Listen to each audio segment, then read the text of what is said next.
Bem-vindo a bordo do Documento Revista Asas, as histórias da história. Eu sou o Cláudio Lucchesi, esse aqui é o Kowalski, e nesse vídeo vamos mergulhar no início da era do jato na aviação comercial, para conhecer o primeiro jato comercial a entrar em serviço e operar com regularidade. Um avião com uma história de pioneirismo, ousadia, tragédia e até heroísmo, mas quase desconhecida e ainda vítima aí de umas fake news. Quer conhecer? Então, vem comigo!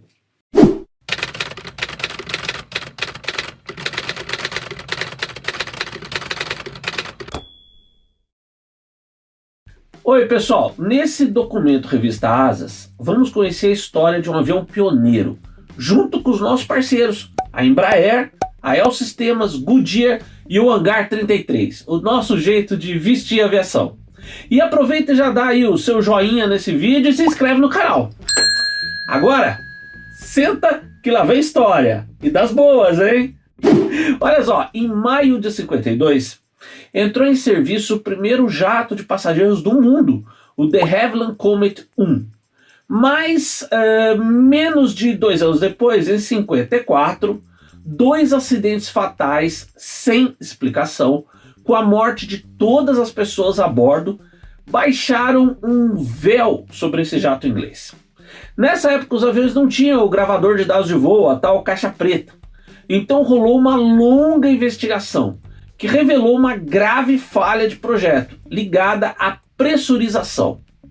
O Comet 1 foi banido de voar, e a de Havilland teve de reprojetar o avião, que só voltou aos ares em 58, com uma versão nova, o Comet 4. Era o preço, de uma nova fronteira na aviação. A nova propulsão a jato realmente levava os aviões a um outro nível de performance, velocidades muito maiores, altitudes de voo muito mais elevadas, mas também impunha desafios nunca enfrentados antes.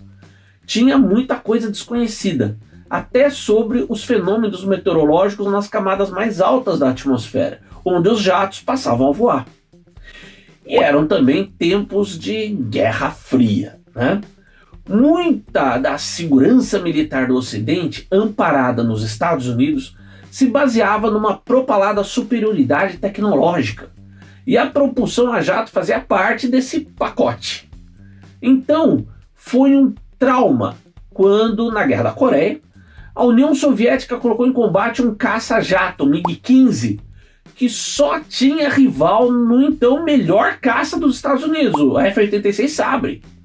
Cara, isso desnorteou muita gente na época. E não ia ficar só nisso. Stalin tinha morrido no final de 52, e o novo líder soviético, Nikita Khrushchev, era bem diferente. Sorridente, carismático, Khrushchev queria mostrar à União Soviética. O cara era meio assim, um mestre das relações públicas. A Guerra Fria rolava, mas ele não queria a União Soviética isolada do mundo, fechada nas suas fronteiras. Fez várias viagens pelo mundo e em 56 foi ao Reino Unido. Khrushchev foi no novo cruzador pesado, Ordzhonikidze, mas grande parte da sua delegação foi de avião para Londres, chegando no aeroporto de Heathrow em 22 de março de 56. E o que o Ocidente viu posar em Heathrow nesse dia? Eram 3 exemplares do então novíssimo Tupolev Tu-104. Na verdade, um dos aviões era o primeiro, o protótipo. Uma multidão atiçada por rumores da imprensa não podia crer no que via. Os soviéticos tinham um jato de passageiros. E naquele momento o Tu-104 era o único jato de passageiros em serviço no mundo.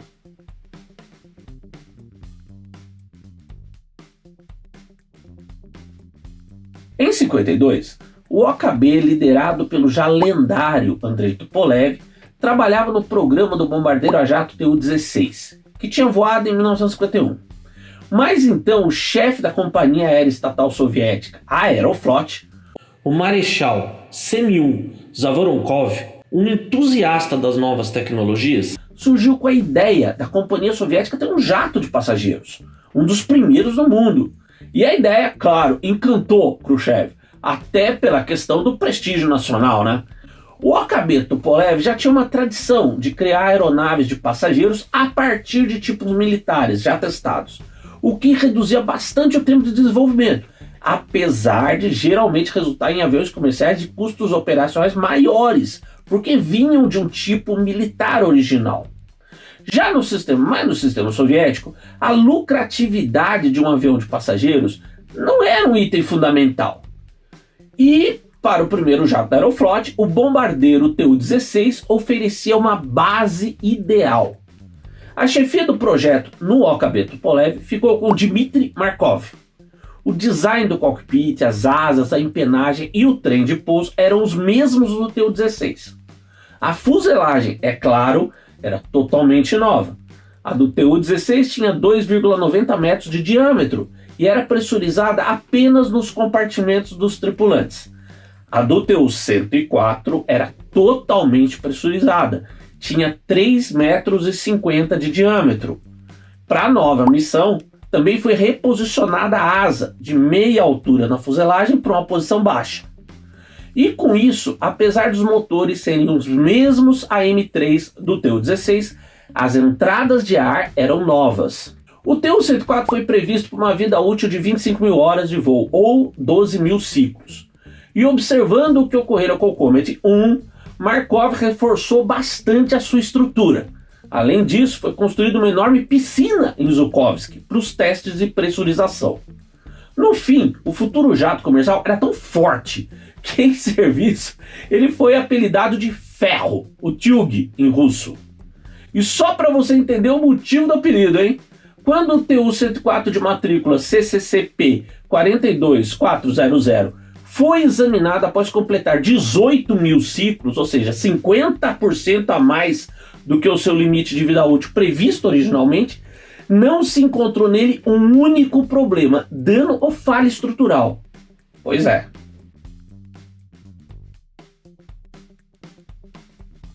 O modelo básico do Tu-104 era para 50 passageiros, com a possibilidade de versões ampliadas para 70 ou mais. E em 54 o projeto foi para análise da Aeroflot e da Força Aérea.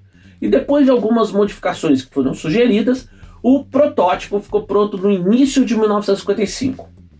Com a matrícula CCCP L5400, ele realizou seu primeiro voo em 17 de junho de 1955, com o piloto de testes-chefe Alasheyev, o copiloto Timoshok, o navegador Rudnev e o engenheiro de voo Benderov.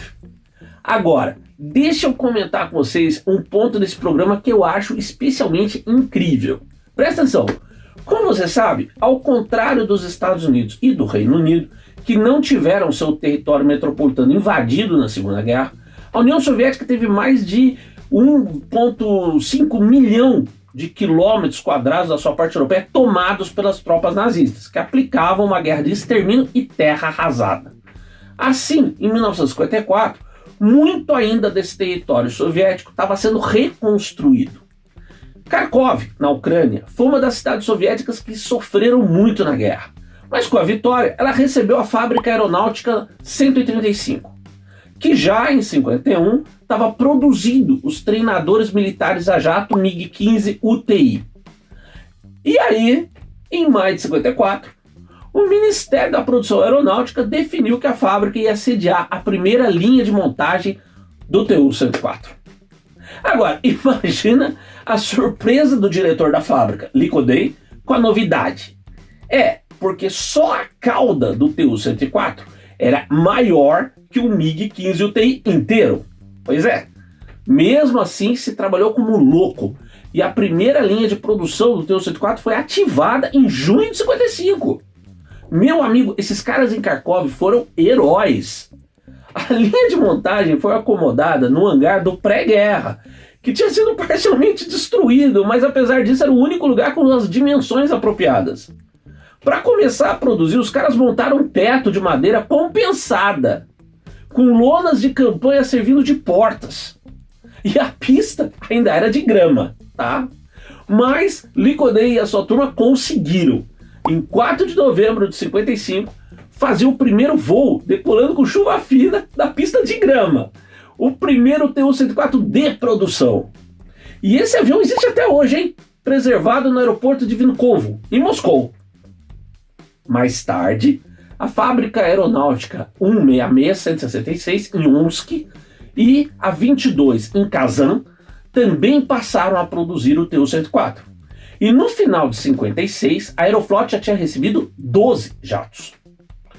Vnukovo foi selecionado como a base operacional dos Tu-104. E as tripulações da Aeroflot começaram a ser treinadas no início de 54, antes mesmo do primeiro jato voar. Essa instrução foi feita com a versão de instrução do bombardeiro tático Ilyushin Il-28, em Voronezh.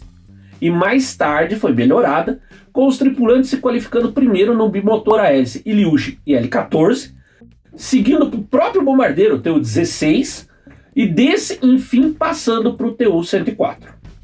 E do que dispunha a tripulação nesse jato comercial pioneiro?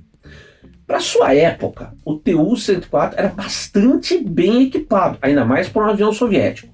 Ele tinha rádios de comunicação IRSB-70M e RSIU-3, intercomunicador SPU-10, rádio compasso ARK-5, radar Rubid MM2, marcador de rádio MRP-48L, rádio altímetro RV2, sistemas VOR e ILS e identificador, tipo um transponder, tá?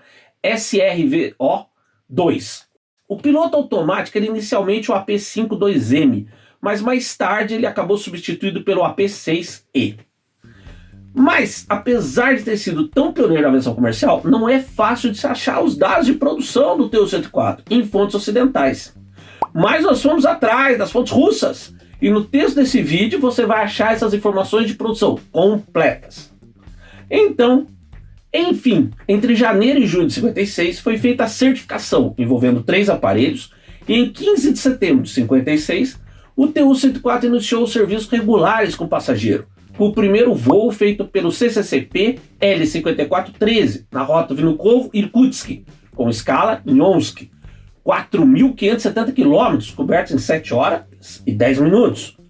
No mês seguinte foi aberto o primeiro voo internacional para Praga, na então Tchecoslováquia, e nos anos seguintes para outros destinos internacionais, como Roma, Berlim, Paris, Amsterdã e Bruxelas. Dentro da União Soviética, logo, os Tu-104 cortavam os céus em todas as direções, reduzindo de forma drástica o tempo das viagens. O voo transcontinental de Leningrado para Sakhalina, por exemplo, era feito em pouco menos de 11 horas, 8 horas e 50 de voo e 2 horas no solo, em escalas. Antes, com os Lizunov 2 e Ilyushin 14, era um tempo total de 24 horas. Tá? E em 1957, a companhia aérea tcheca, CSA, adquiriu e passou também a operar o Tu-104.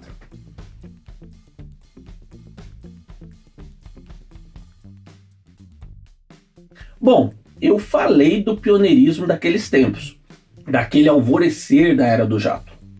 E o Tupolev Tu-104 foi um pioneiro mundial no transporte comercial. Mas infelizmente isso teve um preço. Um primeiro incidente aconteceu em 22 de junho de 58, quando um Tu-104 voando de Khabarovsk para Irkutsk a 12.500 metros, teve uma subida repentina a 13.500 metros e depois caiu a 11.500. Mas antes que se pudesse examinar o que tinha acontecido, que nem a tripulação sabia explicar, veio a tragédia. Em 15 de agosto, o Tu-104A CCCP L-5442 ia a 10.800 metros na mesma rota, com céu claro. Então, ele foi jogado a 12.000 metros e em seguida precipitou-se direto ao solo, caindo perto de Birobidzyan. Morreram todos os ocupantes, 10 tripulantes e 54 passageiros. As condições absolutamente atípicas do acidente, céu claro, nenhum problema da aeronave reportado, a subida não comandada até 12.000 metros, causaram preocupação. Foi montada uma comissão de investigação englobando os maiores institutos de pesquisa aeronáutica, como o TSAGE, e técnicos da Aeroflot, da Força Aérea e o pessoal da Tupolev, claro. Mas a frota de Tu-104 não foi groundeada, como devia ter sido, até que se esclarecesse, né, o que estava havendo. E isso aumentou a tragédia, quando um segundo acidente do mesmo tipo ocorreu apenas 2 meses depois, em 17 de outubro. O Tu-104A CCC-P 42362, voando a 10 mil metros de Pequim para Moscou, sofreu uma subida para 13 mil metros e depois despencou. O comandante do voo era Garod Kuznetsov, um dos mais experientes da Aeroflot, na verdade um dos primeiros do Tu-104. E ele quase conseguiu tirar o avião do mergulho final, mas ele acabou se despedaçando perto de Kanash, com a morte de todos os 9 tripulantes e 71 passageiros. Mas Kuznetsov ia salvar muitas vidas. Enquanto lutava para salvar o seu avião e todos a bordo, ele manteve contato de rádio, que sabia que era gravado, e conseguiu transmitir algo do que ocorria no cockpit e com o avião. E segundos antes da colisão final, ele se despediu. Em boa parte com as pistas dadas por Kuznetsov, cara, que foi um herói, foram feitos voos para investigação, incluindo com pilotos de teste que colocaram o Tu-104 em situações das mais críticas, numa ocasião até em voo invertido. E com isso pode-se concluir que o Tu-104 sofria de problemas críticos de controle longitudinal, quando havia uma combinação de uma velocidade acima de Mach 0.82 e altitude acima de 10 mil metros e com o centro de gravidade deslocado a ré a mais de 30%. E que isso podia ser fatal se o avião encontrasse, por exemplo, uma turbulência de céu claro em grande altitude, algo que na época era um fenômeno pouquíssimo conhecido. Tá? Foi ordenada a restrição por um mês, com altitude de cruzeiro limitada ao máximo de 10 mil metros, preferência 9. E nesse tempo foram feitas modificações nos Tu-104, incluindo a restrição de deslocamento a ré do fundo de gravidade ao máximo de 26,5%, um aumento de 3 graus da amplitude de movimento dos estabilizadores horizontais da cauda e a redução do ângulo destes de 2 para 1 grau. Mas afinal, o Tu-104 era um avião assassino ou não? Vamos lá, para responder o professor Fernando Catalano, chefe do Departamento de Aeronáutica da Escola de Engenharia de São Carlos, da Universidade de São Paulo. Fala aí, Catalano. São vários fatores. Primeiro que eles tinham uma asa bastante enflechada, porque os perfis não eram muito adequados ainda para aguentar aquele número de Mach de voo. Essa questão de dar onda de choque na superfície, etc., coisas que estão relacionadas ao voo transônico, né? Quando você começa a entrar no voo transônico, com compressibilidade e criação de onda de choque na asa, o centro de pressão ele move para trás, né? E aí dá um momento de nariz para baixo. Daí você tem que compensar com profundor. Isso pode gerar um ciclo vicioso, né? Quanto mais você compensa, mais você dá onda de choque também no estabilizador horizontal e acaba tendo um problema. O enflechamento, ele acarreta várias coisas. Uma delas é que ele fica mais estável.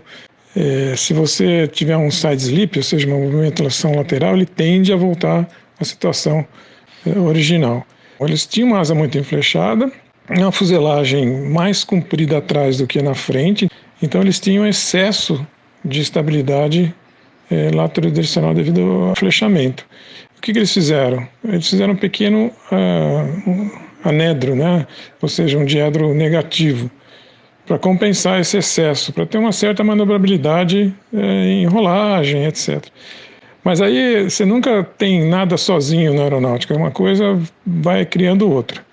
Por alguns problemas de posicionamento de CG, que a gente não tem muito dados, e essa grande asa enflechada, né, com alongamento grande, ainda tinha muito problema de você atingir muito rápido o ângulo de stall.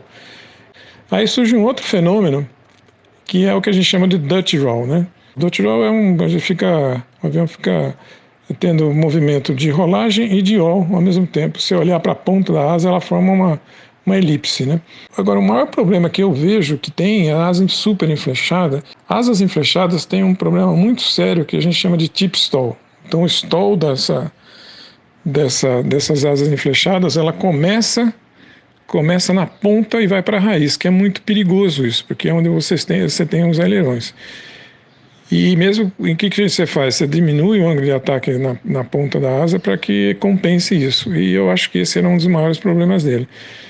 Então, como ele tinha que voar muito rápido para não acontecer isso, não ter que dar ângulo de ataque para gerar sustentação, ele aterrissava com uma velocidade mais alta do que normalmente aterrissava, porque os pilotos têm muito medo de ter um stall de ponta de asa, e isso fatalmente nunca é simétrico, e a tendência é entrar em parafuso ou fazer uma rolagem, você tem um stall maior de um lado do que do outro. Mas esses problemas não fizeram com que o avião operasse durante longos anos, né? Veja que nós estamos numa época que é tudo novidade, né? Você tem o Comet, que dali ficou parado 1 ano e pouco, e em um certo momento o 104 era o único avião que estava voando comercialmente a jato. E o problema do Comet era muito mais sério, na verdade, porque o avião tinha problemas sérios de fadiga, etc. Um erro de projeto crônico, né? O Tupolev tinha alguns erros crônicos, mas que poderiam ser resolvidos, mas na época de descoberta, né, com a tecnologia muito disruptiva, com a Rússia, a União Soviética como era ela, mandada, né, faça-se, não discuta muito. Então o avião tinha alguns probleminhas assim, mas nada que desmerecesse, mas em geral prestou um serviço excelente. Do ponto de vista comercial, veja o Max hoje, que teve um problema bem parecido, na verdade, né, mas ainda com toda essa tecnologia que a Boeing tem, o avião tem uma instabilidade não prevista, ou pelo menos negligenciada, né, nesse momento atual, que fez com que o avião ficasse quase 2 anos em groundado.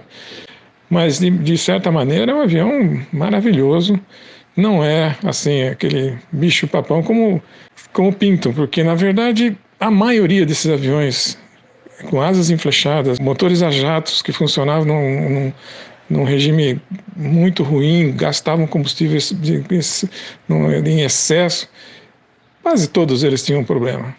Só foram melhorar mesmo quando tiveram os turbofans. E outra coisa, foi um primeiro bimotor a jato, né? Do ponto de vista de você ser disruptivo numa época, era um avião extremamente avançado, mesmo com as tecnologias mais tradicionais da época. Respondido? E só para completar, hein? Depois do acidente de 17 de outubro de 58 e das subsequentes medidas tomadas, não houve mais um único acidente similar com o Tu-104.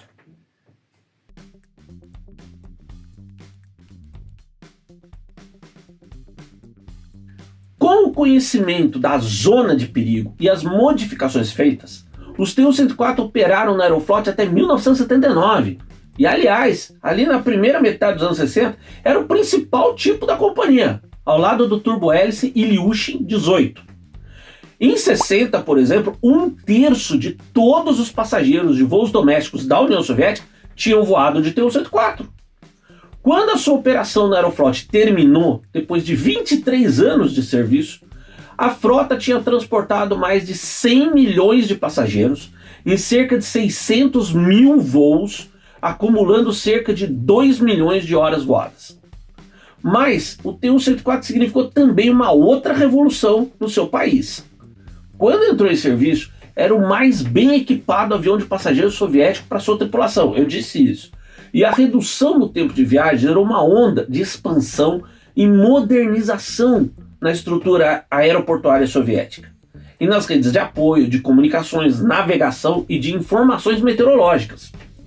Sua substituição acabou sendo feita com a entrada em serviço de uma nova geração de jatos soviéticos, mais confortáveis e econômicos, principalmente os Tupolev Tu-154 e Tu-134.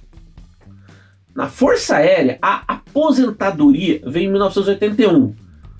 Uma coisa meio chata, depois que um erro humano na fixação de carga que se deslocou em voo causou um acidente no qual morreu praticamente todo o comando da frota do Pacífico soviética. Mas, nos centros de pesquisa, alguns Tu-104LL ainda continuaram a voar, tá? Como aviões laboratório, para programas de novas aeronaves, sistemas de bordo e até armas.